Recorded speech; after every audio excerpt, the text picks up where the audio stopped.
Cosquices da Malta. Oi, Maltinha! Tudo bem com vocês? Preparados para um novo episódio?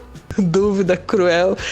Hoje eu vou trazer uma cosquice real. E real no sentido de realeza. Talvez muitos já tenham ouvido essa história, mas eu só conheci quando cheguei em Portugal. E, gente, eu preciso fazer uma pergunta pro mundo. Mundo, como é que o senhor usa como modelo de história de amor a ficção de Romeu e Julieta, se houve uma história real ainda mais maravilhosa / trágica como a de Pedro e Inês? Como, mundo? Como? Não sei. Não me faz o menor sentido. Quem conhece a história concorda comigo e quem não conhece vai concordar. Quer apostar? Sim, sim, sim! Eu sou a Melina e esse é o novo episódio do Cosquices da Malta. Vamos começar contextualizando a coisa toda. Portugal foi uma monarquia entre o século XII e o século XX. Sim, 20. Foi só em 1910 que a terrinha passou a ser uma república. Nesse período passaram pelo trono português 4 dinastias: Borgonha, que também é conhecida como Afonsina, Avis, Filipina e Bragança. Eu não tinha ideia de nada disso. A cosquice de hoje aconteceu ali entre 1340 e 1360, justamente na primeira, a dinastia de Borgonha. O infante Dom Pedro era filho do rei Afonso IV com a rainha Beatriz de Castela. Ele nasceu em 1320 e com 19 anos casou com Constança Manuel, uma nobre espanhola, em um casamento obviamente arranjado. Era o que mais acontecia naquela época. Exatamente! Mas o destino, esse safadinho, fez com que Dom Pedro se apaixonasse por uma aia da esposa, a nossa Inês de Castro. Ai! A Inês até vinha de uma família de fidalgos, mas era filha bastarda.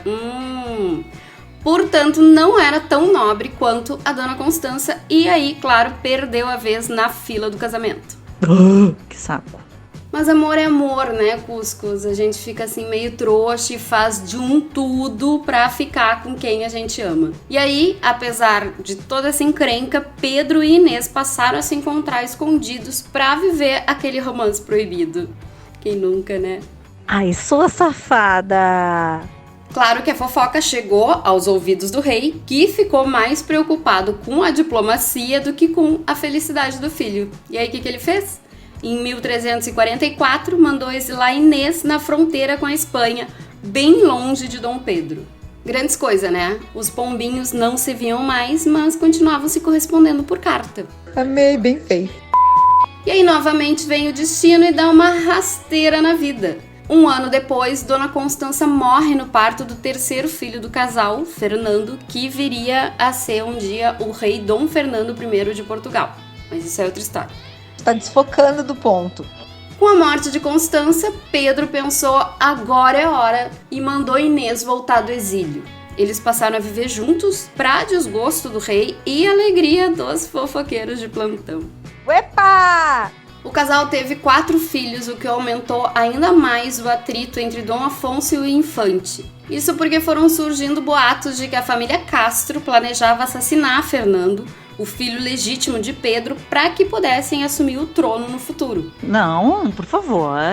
Mas aparentemente era só a intriga mesmo, até porque Dom Fernando acabou por se tornar rei depois da morte do pai. Mas a maionese desandou de vez quando surgiram rumores de que Pedro e Inês tinham se casado em segredo. Ai, que amor! E aí não só o rei, como o restante da corte viram o trono ameaçado e resolveram dar um fim naquela história. Em 7 de janeiro de 1355, Dom Afonso juntou uns capangas e matou Inês de Castro, no Paço de Santa Clara, aqui em Coimbra, onde ela morava com Pedro. Ai, gente, que horror! Esse Pedro que, obviamente, ficou destruído e se revoltou contra o pai. Ah, não, tira tua razão. Mas a terra plana dá voltas, né, amores? 2 anos depois dessa tragédia, Dom Afonso parte dessa para melhor e Pedro vira Dom Pedro I, rei de Portugal. Uhul! E aí sobra para todo mundo que teve envolvido na morte da Inês. A começar pelos capangas do pai. Um consegue fugir para a França, mas os outros dois são capturados e mortos a mando do novo rei. Mortes lentas e dolorosas, como manda uma boa vingança. Tu não acha que é uma boa ideia? Pedro assistiu os assassinatos de Camarote e as más línguas dizem que fez isso degustando uma bela refeição. Foi esse fato, inclusive, que rendeu a ele o apelido de O Cruel. Não dá pra tirar razão, né, gente? Se é assim, sim. Depois declarou que, de fato, tinha se casado com Inês em 1354 na cidade de Bragança e que, sendo assim, Inês agora era a rainha póstuma de Portugal, primeira e única até hoje. Que coisa mais linda, né? E entra aqui a melhor parte da história, que provavelmente é lenda, mas eu escolhi acreditar que foi verdade porque é muito espetacular.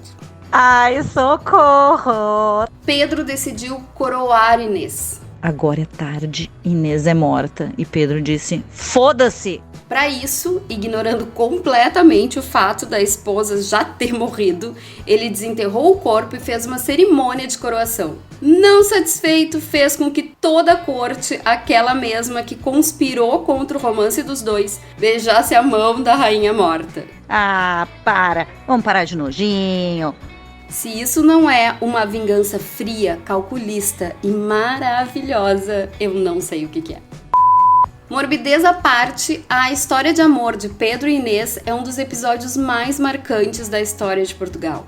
Muitas são as homenagens e lembranças pelo país. Aqui em Coimbra, onde quase tudo aconteceu, tem uma ponte pedonal bem linda que liga as duas margens do Rio Mondego e leva o nome do casal. Mas o lugar mais icônico desse amor é a Fonte das Lágrimas, justamente onde Inês foi morta. Por uma coincidência inacreditável, surgiu nessa fonte um tipo de alga muito rara de cor vermelha, fazendo com que se criasse a lenda de que o sangue de Inês permanece ali até hoje. Jesus Cristo, fiquei muito emocionada agora.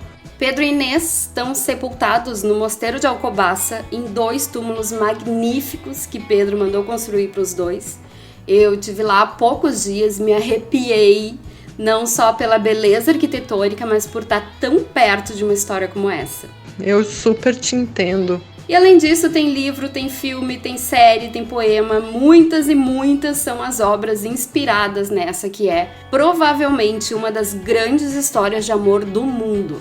Agora confessem aqui pra mim, é ou não é muito melhor que Romeu e Julieta? Só isso que eu quero saber. É com esta bela reflexão que o Cosquices da Malta dessa semana chega ao fim. E eu quero saber a opinião de vocês. Vão lá no Instagram e contem pra mim o que acharam, se concordam comigo ou não. E aproveitem também para compartilhar e sugerir assuntos novos para o programa. Muito obrigada por ouvirem até aqui. Desejo um fim de semana muito cheio de amor para todos vocês. E nos ouvimos na semana que vem. Beijo!